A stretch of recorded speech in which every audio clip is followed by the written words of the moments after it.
Bom dia, irmãos, quarto centenário. Hoje estamos novamente aqui dando continuidade para a nossa EBD. E hoje a gente vai ver a lição de número 2, desculpe, da nossa revista, que é baseada em Mateus 3 e 4, um novo ciclo tratando agora do Novo Testamento. A gente viu em Mateus 1 e 2, a gente vê sobre o nascimento de Jesus Cristo, a gente vê sobre a profecia do Messias sendo cumprida. Eu vou inclusive deixar o link do texto que a gente vai ler, Mateus 3 e 4, aqui embaixo do vídeo. Logo embaixo os irmãos podem clicar para acessar online, caso não tenham a Bíblia física com vocês. E assim eu não vou ler o texto inteiro para poupar tempo do nosso vídeo. Eu vou ler apenas os momentos que são importantes para os pontos que eu gostaria de trazer para nossa reflexão, tudo bem? Então, a gente lê em Mateus 3, continuando a história, Mateus 3 fala sobre o batismo de Jesus e Mateus 4 fala sobre a tentação no deserto e o começo do ministério. A gente vai falar sobre por que isso foi necessário dessa forma, por que aconteceu isso justamente assim. Mas antes disso, em Mateus 3 fala sobre que João Batista, ele pregava no deserto, as pessoas chegavam a ele e eram batizadas. Então, provavelmente tinha uma fonte de água que atravessava esse deserto e nessa fonte de água, esse rio, seja lá o que fosse, ele executava os batismos. As pessoas que eram batizadas eram aquelas pessoas que demonstravam arrependimento, que demonstravam, como ele mesmo diz, um fruto de arrependimento. Então era um batismo que era semelhante, na verdade, a uma confissão de fé, né? Era semelhante, de certa forma, à própria conversão. E nesse momento fala lá que não apenas os pecadores iam lá, que eram convencidos pelos seus pecados, iam lá se batizar com João, que era reconhecido publicamente como um profeta, como também falava, vinha gente de Jerusalém, de toda a Judéia e de toda a região ao redor. E mais abaixo, quando viu que muitos fariseus e saduceus vinham para onde ele estava batizando, disse-lhes: raça de víboras, quem lhes deu a ideia de fugir da ira que se aproxima? Um detalhe interessante aqui, pequeno parênteses, que fala que não apenas as pessoas vinham para serem batizadas por ele por causa de terem se arrependido realmente, mas menciona o fato de que saduceus e fariseus que não criam na mensagem de João Batista, que não aceitavam como profeta, ainda assim elas iam lá frequentar o batismo de João. E o motivo disso, eles iam lá para executar julgamento sobre João, iam lá para condenar o que ele estava fazendo, iam lá para ver o que estava acontecendo sem que houvesse um arrependimento realmente nos seus corações.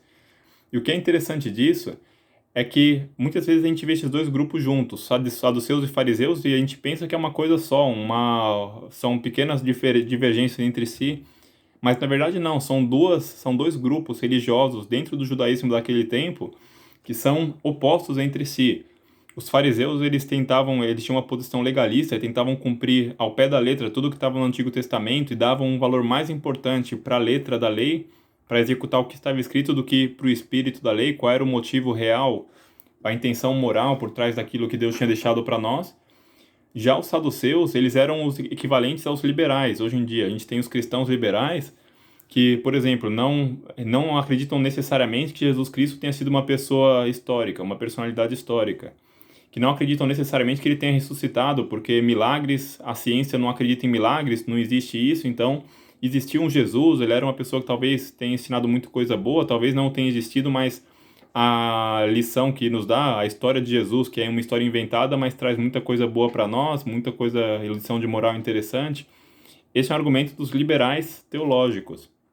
Eles, por via de regra, não acreditam em milagres, não acreditam na existência do inferno, por exemplo, e os saduceus eram justamente assim, eles acreditavam apenas nos 5 livros primeiros do Antigo Testamento, acreditavam apenas na Torá, na lei judaica, e não reconheciam a inspiração divina dos livros dos profetas. Então, tirando Gênesis, Êxodo, Levítico, Números de Deuteronômio, para eles todo o resto não era Bíblia, era apenas escrituras judaicas. Então eles não acreditavam, por exemplo, na ressurreição dos mortos, porque os eventos de ressurreição dos mortos são narrados, por exemplo, no livro do profeta Isaías. E então, como não há relatos desse tipo naturais, eles não acreditavam nesse tipo de coisa.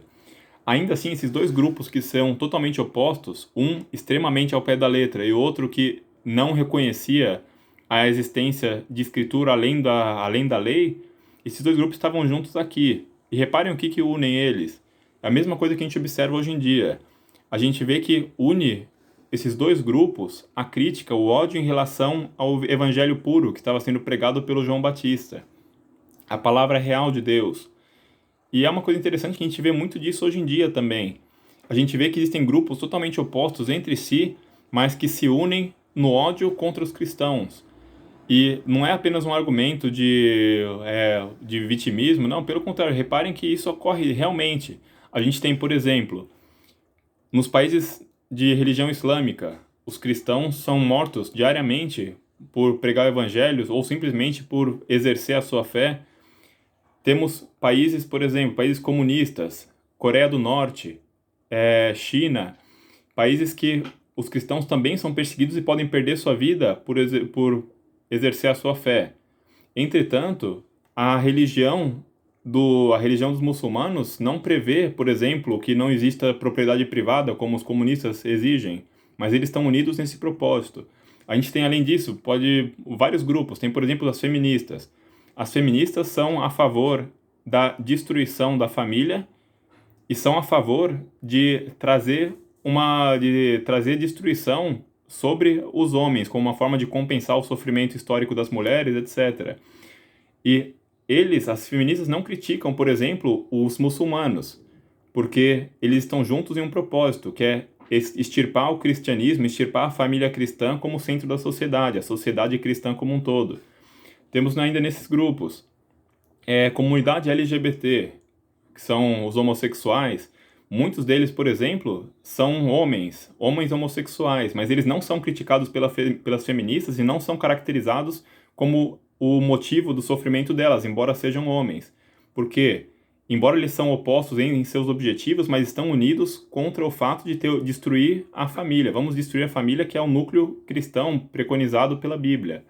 Então, a gente vê vários grupos, os cristãos liberais, novamente mencionados, vão estar junto aí.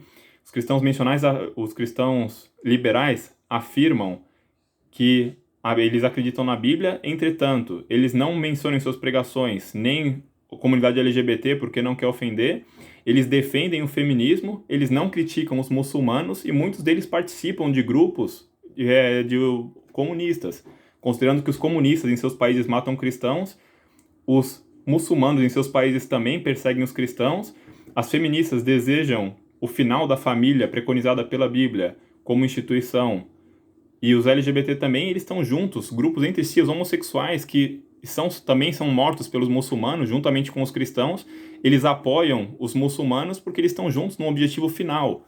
Não importa a proteção nem da própria categoria, o objetivo principal é destruir a palavra de Deus, destruir aqueles que seguem a Deus. Então a gente vê que da mesma forma como os saduceus e fariseus estavam unidos para criticar João Batista, hoje em dia a gente vê também coalizões de facções que, em outras situações, não houvesse o cristianismo, estariam em guerra entre si, mas todas elas, apesar de todas as contradições que existem ideológicas, eles andam juntos e caminham porque eles têm um objetivo principal. Eles vão fazer coalizões, vão trabalhar juntos, vão fazer passeatas juntamente, porque o objetivo é extirpar o cristianismo. Todo o resto é apenas uma bandeira para fazer isso. A pessoa não defende uma causa, muitas vezes por causa que a causa em si é válida. Não defende, eu sou a favor do marxismo porque eu acho que os proprietários, que os empregados devem tomar o poder por meio da força, que devem matar os seus chefes. Muitas vezes a pessoa simplesmente ela é contra, no final das contas, o cristianismo.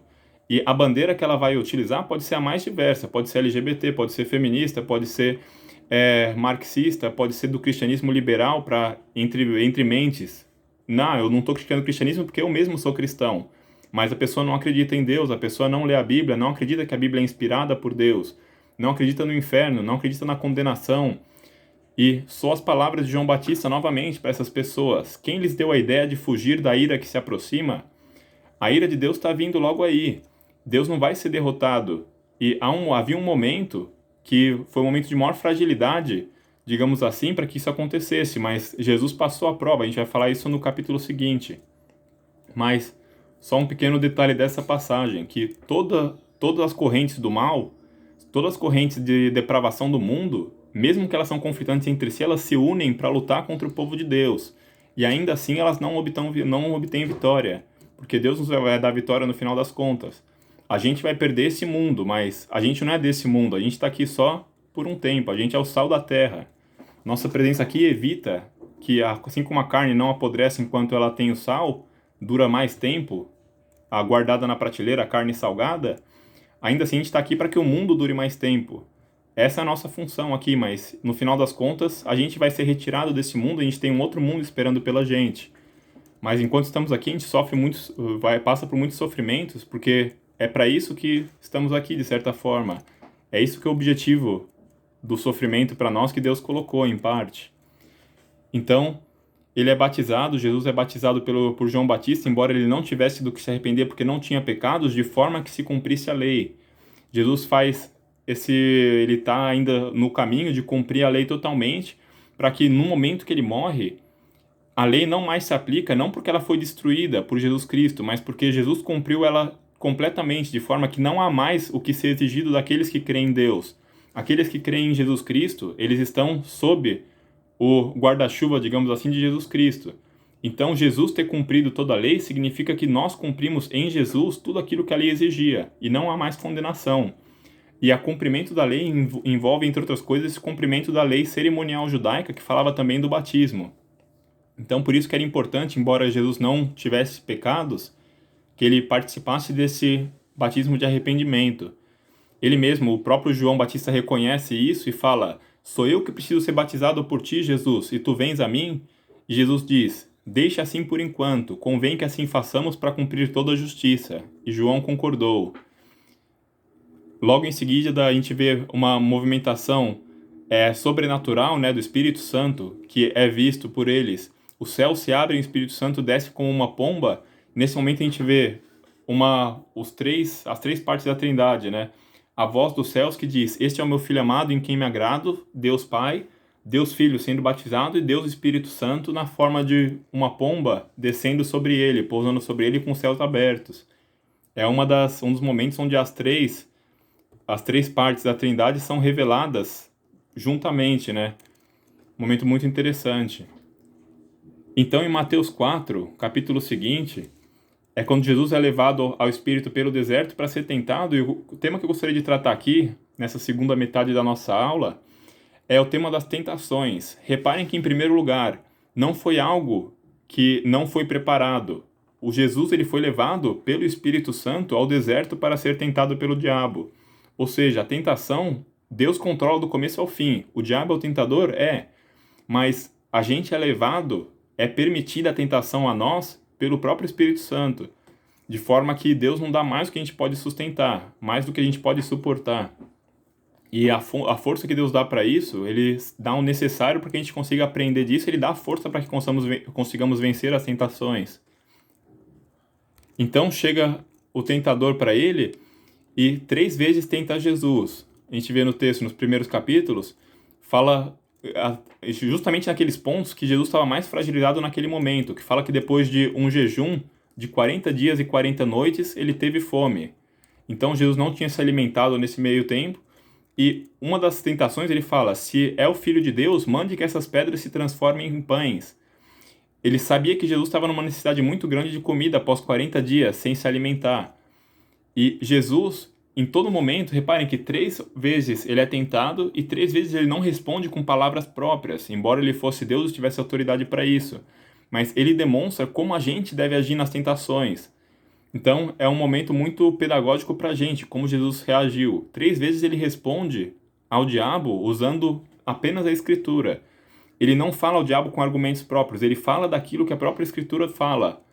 Ele diz: nem só de pão viverá o homem, mas de toda palavra que procede da boca de Deus. Ou seja, tenha a prioridade é a necessidade espiritual em primeiro lugar e depois a necessidade carnal. Então, primeiro, toda a palavra que procede da boca de Deus, depois o pão. E nesse momento ele estava muito forte no espírito. Então, ele não ia trocar isso por transformar, ou fazer um milagre barato de transformar pedras em pães para se saciar. Mais adiante, o diabo tenta Jesus para que ele se jogue do topo de uma torre, e de lá os anjos daria ordem a seus anjos para que ele pegasse ele, para que ele não caísse e não se machucasse.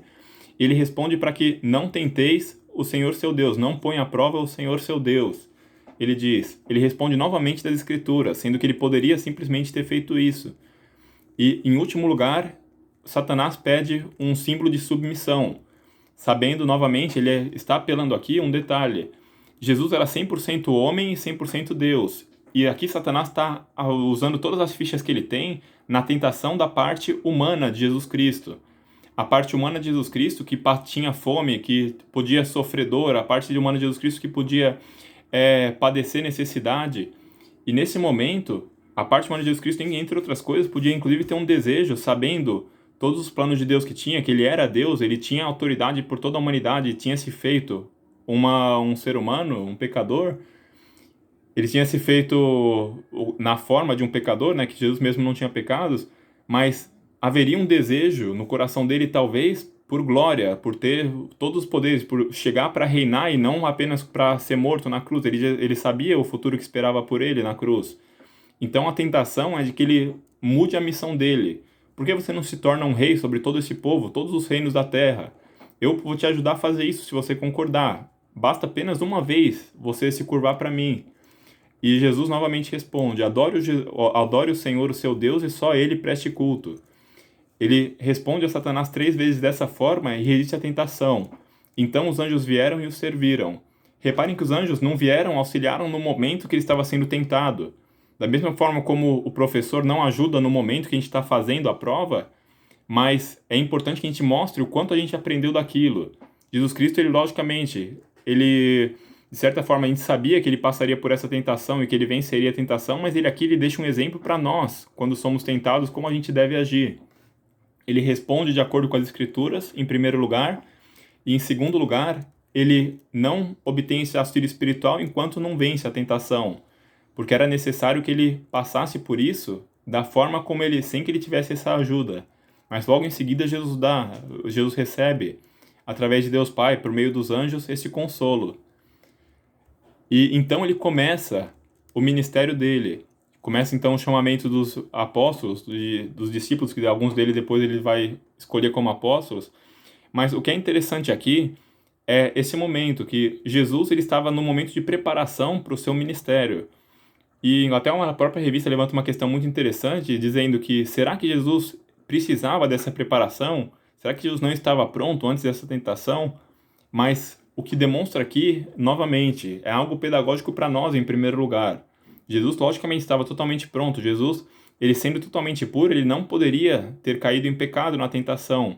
Mas Satanás tenta, aplicando todas as fichas da natureza humana de Jesus Cristo, e ao mesmo tempo a gente obtém uma lição de como a gente vai lidar. Porque Jesus, estando nessas situações, ele deixou um caminho para nós. Ele não precisava ter se tornado homem se não fosse para nos salvar. Mas ele faz isso de forma não apenas a cumprir toda a lei, para nos dar salvação e morrer por nós, logicamente, ele não poderia morrer por nós se ele fosse o Deus imortal, ele teria que se tornar na forma de homem imortal, mas ao mesmo tempo ele nos deixa um exemplo de vida, de como agir, e é o que ele está fazendo aqui. E o que demonstra, o que isso nos ensina, entre outras coisas, é que para iniciar um ministério, posições de liderança na igreja de uma forma geral, é necessário que a gente seja uma pessoa aprovada para isso. Até uma expressão bíblica que fala, é um varão aprovado.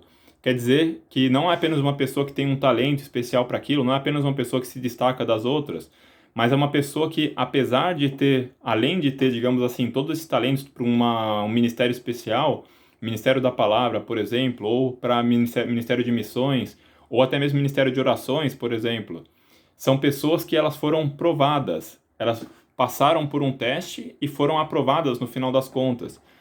São pessoas que o tempo que elas têm de igreja já demonstrou que, por várias dificuldades, essa pessoa não perdeu a fé em Deus, não perdeu a fé na oração, não perdeu a fé na palavra de Deus. Por mais que ela tenha passado por dificuldades, ela não mudou os seus princípios básicos em relação à verdade da palavra de Deus. Isso significa ser um varão aprovado, como se diz, né? Uma varoa aprovada. Isso significa que os líderes, em especial os cristãos em geral, a gente passa por provações. Mas os líderes, de uma forma geral, têm que ser pessoas aprovadas, têm que ser pessoas que não apenas têm um talento especial, um chamamento especial do Espírito para aquilo, mas que elas também passaram por um teste, elas passaram pelo teste das tentações para chegar até lá, das provações da vida, demonstrando que estão aptas a executar esse serviço. Da mesma forma como Jesus esteve apto a iniciar seu ministério após ter passado por uma tentação do próprio Satanás, encontrando pessoalmente com o próprio Satanás no deserto. Então, fala sobre essa aprovação, que é um outro ponto muito importante. Até um pequeno parênteses aqui, mas assim, engraçado, mas ao mesmo tempo ajuda a gente a decorar. Muitas vezes vocês veem nos cremes, né, produtos de beleza, por exemplo, compra um creme e está falando, foi dermatologicamente testado. Uma pasta de dente, odontologicamente testada, só que em nenhum lugar eu nunca vi escrito dermatologicamente aprovado, odontologicamente aprovado, simplesmente falam testado. Logicamente, isso daí está subentendido, né? Mas o fato de ser testado tudo bem, mas pode ter passado no teste ou não. Testado quer dizer apenas que ele passou pelo teste, mas não fala se obteve sucesso nesse processo ou não. Então, uma pequena lembrança da gente, que é importante não apenas que as pessoas que executam o ministério na igreja, que elas tenham sido testadas, mas que elas tenham sido aprovadas também nesse teste. Então, 2 pequenos ensinamentos aqui para nossa reflexão nesse domingo. O primeiro deles é falando sobre, para que passe a reparar no mundo, como todos os caminhos do mal, eles se unem, apesar de estarem em inimizade aparente entre si, se unem para lutar contra a igreja de Cristo. Reparem que quando se trata dos cristãos, todos os povos, todas as nações do reino de Satanás, elas estão unidas, por mais que elas sejam combatentes entre si, elas vão parar a sua guerra, vão entrar em trégua para lutar contra o cristianismo. É o primeiro ponto.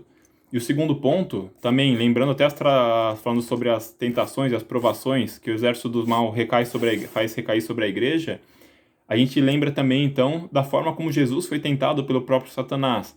A gente não deve responder a isso de forma além da Bíblia, de forma humana, utilizando meios humanos. A gente não vai ser salvo pela política, a gente não vai ser salvo por força militar, a gente não vai ser salvo por capacidade tática nossa, a gente vai ser salvo apenas pela palavra de Deus. Deus vai manter a gente aqui enquanto a gente for necessário para o nosso trabalho, a gente vai lutar contra isso, no final a gente vai perder essa terra, mas a gente tem um mundo inteiro novo esperando por nós a ganhar. A nossa função enquanto a gente está aqui é fazer o melhor disso e seguir a palavra de Deus como um bom soldado, manter o nosso posto na melhor condição possível, em condições de continuar o combate, até que o posto seja pedido de nós.